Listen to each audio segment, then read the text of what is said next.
Assalamualaikum warahmatullahi wabarakatuh. Kenalkan, nama saya Ahmad Rafi'i dengan NIM C1D1210005. Di sini saya akan menerangkan tentang materi Cyber Security Management.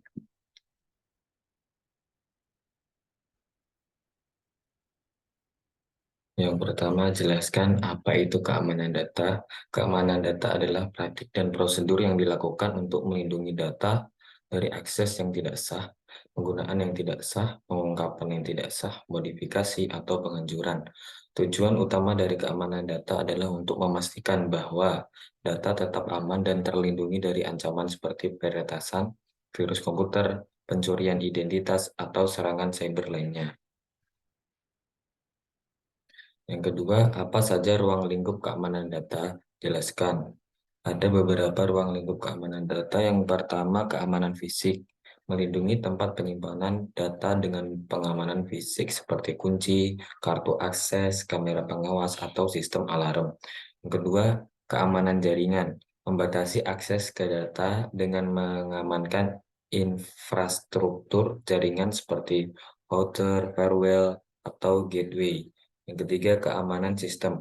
Melindungi sistem operasi, database, dan perangkat lunak lainnya yang digunakan untuk memproses, menyimpan, atau mengelola data dengan penggunaan sandi yang kuat, autentikasi pengguna, enkripsi data, dan pemantauan akses pengguna.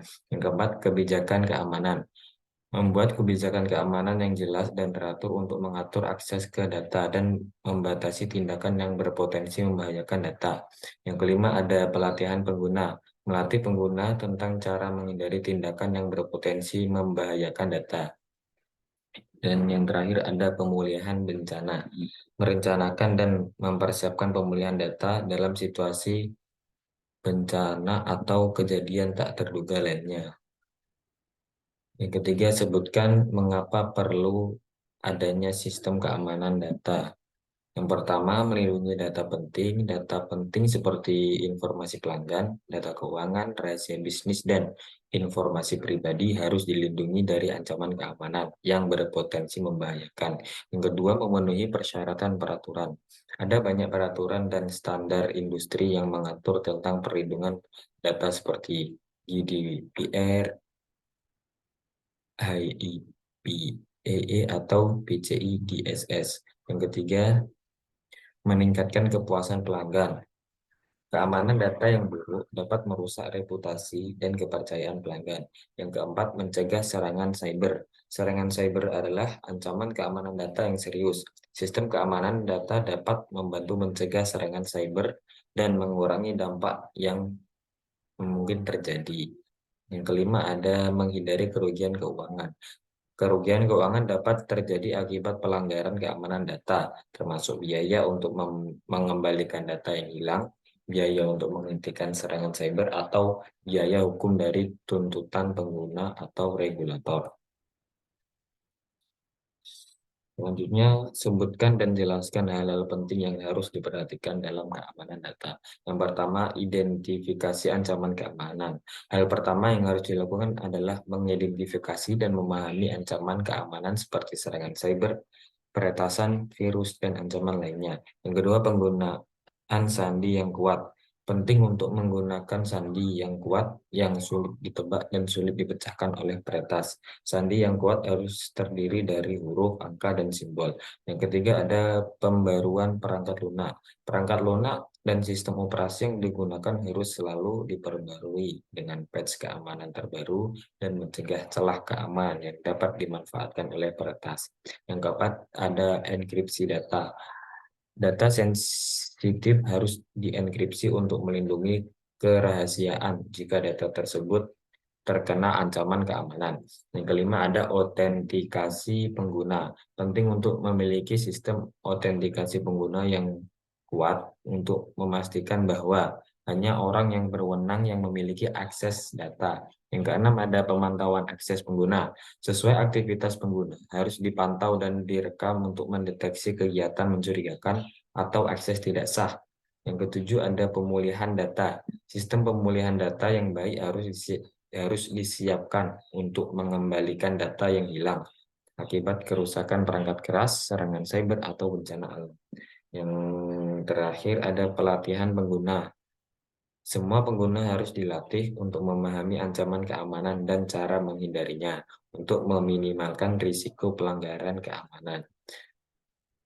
Selanjutnya, jenis-jenis ancaman terhadap keamanan data dan informasi.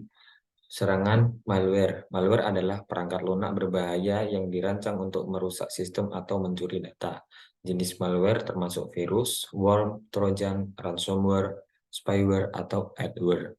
Yang kedua, serangan phishing. Phishing adalah teknik penipuan yang digunakan oleh peretas untuk mendapatkan informasi pribadi atau keuangan dari korban dengan mengirim email atau pesan palsu. Yang ketiga, serangan DDoS.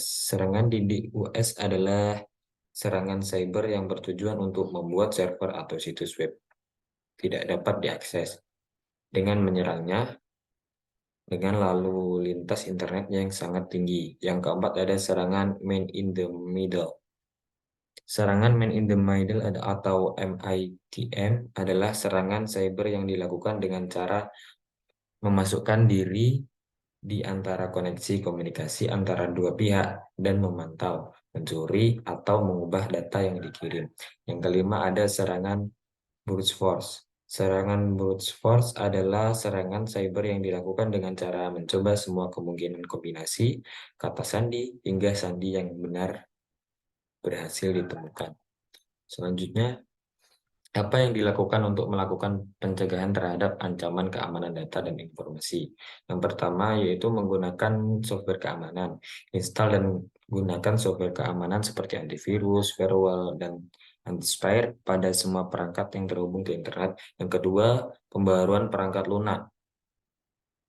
Selalu perbarui sistem operasi software dan virus versi terbaru dan patch keamanan untuk mengatasi kerentanan keamanan. Yang ketiga, sandi yang kuat. Gunakan sandi yang kuat untuk semua akun dan pastikan tidak menggunakan sandi yang sama untuk beberapa akun. Sandi harus mengandung huruf besar, kecil, angka, dan simbol.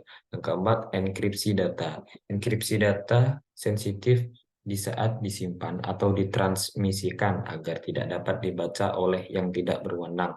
Yang kelima, sistem autentikasi. Gunakan sistem autentikasi yang kuat seperti verifikasi dua faktor atau biometrik untuk memastikan hanya orang yang berwenang yang dapat mengakses data dan informasi.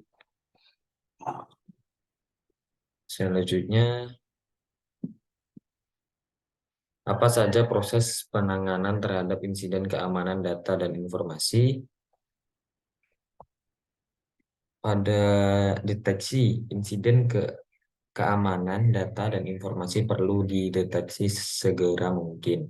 Hal ini dapat dilakukan dengan memonitor aktivitas jaringan, sistem, dan aplikasi, serta melakukan analisis keamanan rutin.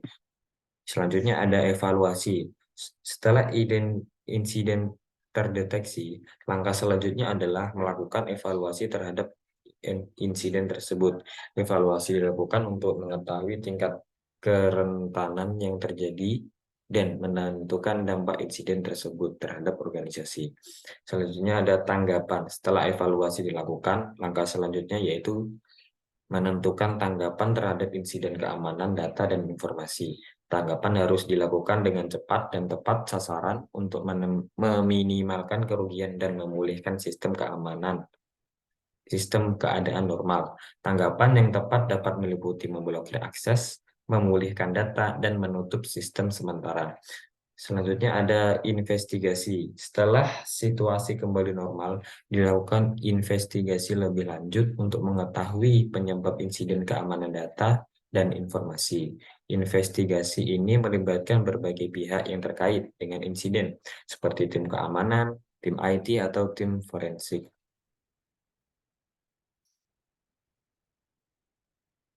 Sekian penjelasan dari saya.